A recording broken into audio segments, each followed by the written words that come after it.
Hello, my name is Chris Smith, and in this screencast I'll be talking about pacing and how it's used in video games. Pacing is the flow of events and activities that take place in a media, whether it be a theatre, play or a film. Pacing is vitally important for video games as they give structure for the story as well as core aspects to grab a player's attention and hold it long enough for the player to enjoy it and want more, but not so much that it exhausts the player anymore.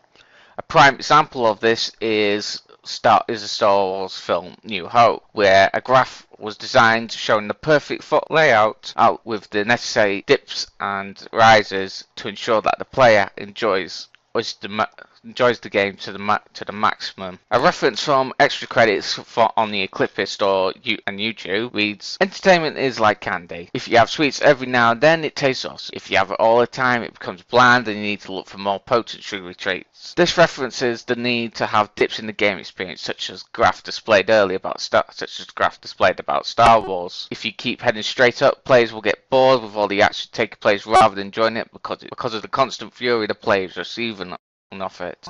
Here we start off with the hero being woken up and being sent off by his farmer to perform a range of deeds to earn money to buy the hero's sister a present. This can range from finding lost teddies, watching crates, beating up bullies and such alike. Once the hero has completed these deeds, he returns to his father to earn his keep and buy the present. Soon you arrive at the field giving the hero's sister the present, but then only moments later to witness his village being attacked by bandits and burned to the ground. This sets up the opening scene and gives the main plot drive how everything can be fine and simple, then suddenly and drastically it changes for the worst. You return to the burning village later to find your father is dead, and in the process you are also nearly killed as well. But you are saved by Maeve, who then takes you to the Heroes Guild to begin training to become a powerful hero. After many years of training, the hero puts all that he has learned into one final exam, which is testing his skills on maze. After proving his skills, the hero completes his apprenticeship, he is given his hero seal, and sent off into the world to perform heroic actions, whether good or evil. Now we have the means to move on in the story to build upon the loss of the hero's original life, allowing you now to advance at your own pace. The first boss battle happens on the very first quest when you battle a Wasp Queen which has turned a picnic area into a world of death.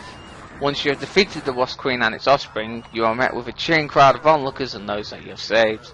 This gives the player the satisfaction of their skills and ready to head out and perform more heroic deeds as they desire with increasing difficulty. After a large number of battles, including within the competition in the Witchwood Arena, and deciding the fatal whisper, you go in search of your mother after learning she is still alive and well. Your hunt takes you to Albion's prison, which turns out to be run by Jack of Blades. You infiltrate the prison and continue to proceed until you find your mother in the torture chamber and you both make an attempt to escape. However, this escape is short-lived as Jack appears with his minions capturing both the hero and his mother, who are unable to escape them. This shows a significant change in pace, getting the player excited and feeling they have accomplished the goal, only for it to be crushed right in front of them and unable to stop it from happening. After you are captured, you then perform in races to gain a chance of stealing the prison key to ensure freedom and escape. Once done, you release your mother and you both escape the prison together, to which you learn the location of the Sword of Eons and the need to stop Jack, who is the root cause of your family's misfortune and suffering. This gives the players drive to continue, giving them further push along the plot line, along with learning more about the hero's past and his family's connection in these events.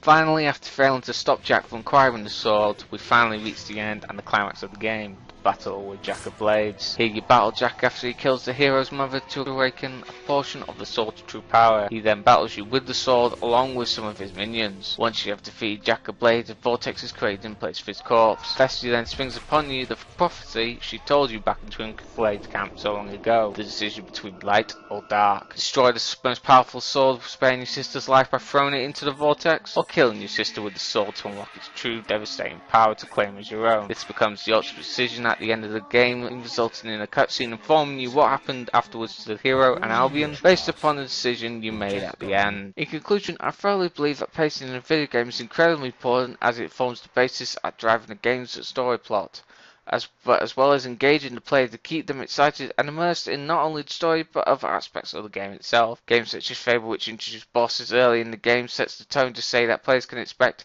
a lot of boss battles and a wide variety of challenges throughout the game, thus keeping it interesting and different. This keeps the player's expectations up while continuing to battle the lower minions between the maps. As the game progresses, the enemies become increasingly more difficult, with the toughest appearing at certain times in different areas.